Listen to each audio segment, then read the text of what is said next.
Imana irema umuntu ngo agire ishusho yayo. Afite ishusho y'Imana, niko yamuremye. Umugabo n'umugore niko yabaremye. Itangiriro igice cya mbere umurongo wa 27.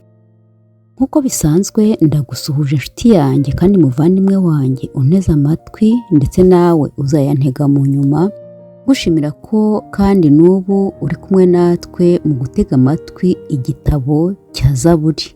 Uyu munsi turakugezaho Zaburi igice cya 5. Ikaze mu kiganiro.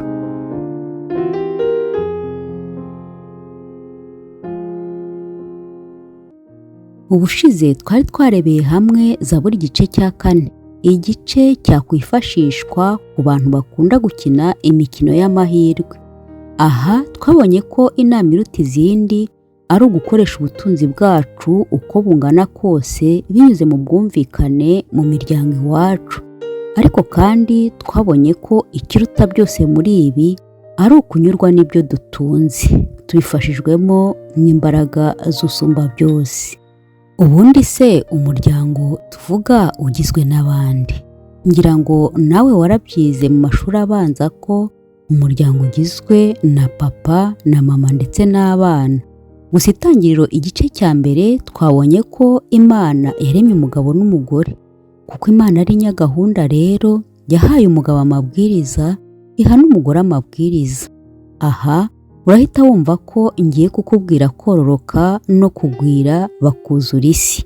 Oya, uyu munsi nderekeza n'ubundi muri Zaburi igice cy'128, aho dusanga inshingano zigera muri 3 Imana yahaye umugabo kugira ngo abe akwiye.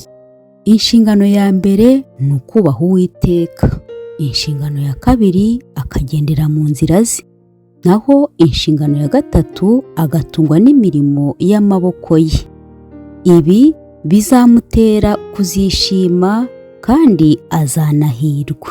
Hanyuma inshingano y'umugore yo ngo ni ukwibera nk'umuzabibu wera cyane mu kirambi cy'inzu ye.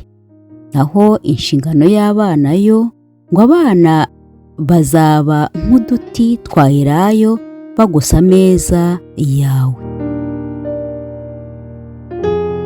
Mbese mu by'ukuri uyu muryango wubahirije inshingano zawo buri umwe ku ruhande rwe, waba ari umuryango unezerewe? Wa mugabo we uramutse wubashye Uwiteka ukagendera mu nzira ze, ugatungwa n'imirimo y'amaboko yawe kuri iyi si, ntabwo twabona abana b'abamayibobo ku mihanda ndetse no mu biraro. Wa mugore we nawe kandi uramutse wicaye hamwe ugasabira umuryango wawe, ukabasha kugira ubwenge bwo kungura ibitekerezo byiza umugabo wawe, ukigisha abana bawe inzira iboneye bakwiriye kunyuramo, ntuhore mu mazimwe no mu mihana, ntuzerere mu bidafitiye inyungu umuryango wawe, mbese urugo rwawe ntirwaba ari ijuru rito? Mbese abana bawe ntibahora basarura ibyiza bikomoka ku muryango wanyu mwiza unezerewe? Mu minsi yashize ubwo nari kuri interinete, natangajwe kandi mbabazwa n'inkuru nari nsomye y'abakobwa bareze umuhungu wari umuyobozi wabo kubafata ku ngufu kubera imbaraga n'ububasha yari abafiteho. Hagaragayemo umukobwa watanze ubuhamya ko ibyo byose yabikoreshejwe kugira ngo abone amafaranga yo kumutunga we n'umuvandimwe we. Bityo bintera kwibuka igitekerezo kimwe umwigisha yigeze kuduha cyagiraga kiti: hariho umuryango wari unezerewe rwose, kubayeho mu buryo buciriritse. Bidateye kabiri, umutware w'urwo rugo aza gupfa, asiga umugore n'abana 10, kandi umukuru muri bo yari afite imyaka 16. Mbese uyu muryango ntiwari uhuye n'akaga gakomeye?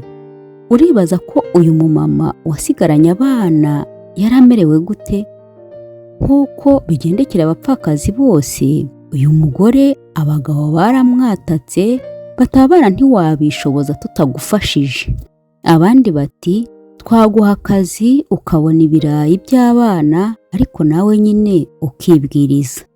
Amaze kubona byose byanze kandi abona agiye gutiba mu bana 10 bose, yaricaye yitekerezaho maze abivuga muri aya magambo: Njyewe nafashe umwanya nitekerezaho, mfata imyanzuro ikomeye kandi itangaje.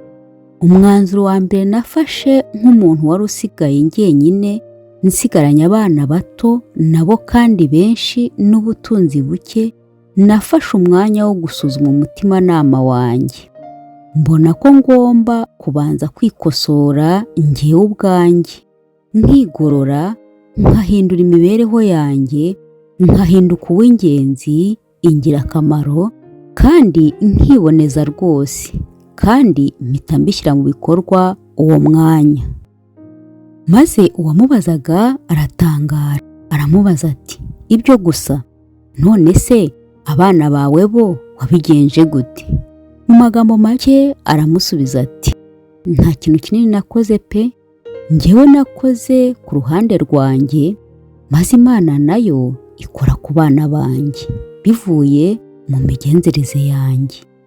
Zaburi igice cya 5 tuvugaho uyu munsi ni Zaburi igizwe n'ibice 13.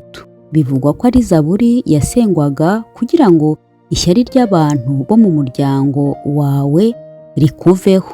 Ari nayo mpamvu uyu munsi twakomoje cyane ku muryango, ahanini ku mugore ndetse n'umugabo nk'uko Uwiteka yabaremye.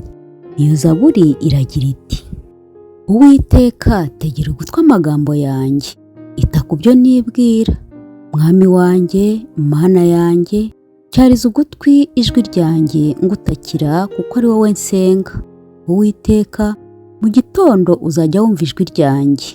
Mu gitondo nzajya nerekeza gusenga kwanjye kuri wowe, mbe maso ntegereje, kuko utari Imana y'intambira kibi, umunyangeso mbi ntazaba iwawe, abibone ntibazahagarara mu maso yawe. Wanga inkozi z'ibibi zose, uzarimbura abanyabinyoma. Uwiteka yanga urunuka umwicanyi n'umuriganya, ariko njyeweho nzazanwa n'imbabazi zawe nyinshi mu nzu yawe.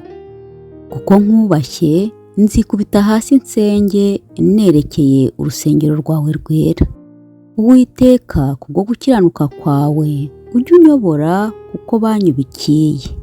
Kuko ari nta murava uri mu kanwa kabo, imitima yabo ni igomwa risa, umuhogo wabo ni imva irangaye, bashyeshyesha indimi zabo. Mana, ubagire uko ugira abanyabyaha, imigambi yabo ibatere kugwa, ibicumuro byabo byinshi bigutere kubirukana, kuko bakugomeye.